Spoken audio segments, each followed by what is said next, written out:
ഇതൊരു വല്ലാത്ത പ്രശ്നമാണ് നമ്മുടെ നാട്ടിൽ.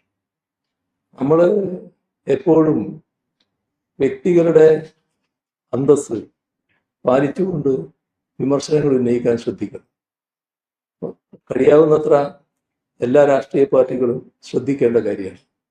പക്ഷെ ഇവിടെ അങ്ങേയറ്റം തെറ്റായ സമീപനമാണ് ഇപ്പോൾ പരാമർശിച്ച കായംകുളത്തിൻ്റെ കാര്യത്തിലുണ്ട്. അത് എല്ലാവരും ഇരിക്കുന്ന കോൺഗ്രസിൻ്റെ അഖിലേന്ത്യാ നേതാവ് വേണുഗോപാലടക്കം ഇരിക്കുന്ന വേദിയിലാണ് ഈ പറയുന്ന അങ്ങേയറ്റം തെറ്റായ വിമർശനം ഉന്നയിച്ചത്. ഒരു സഹോദരിക്കെതിരെ എങ്ങനെയാണ് ഇത്തരത്തിൽ ഒരു പരാമർശം നടത്താൻ കഴിയുന്നത്?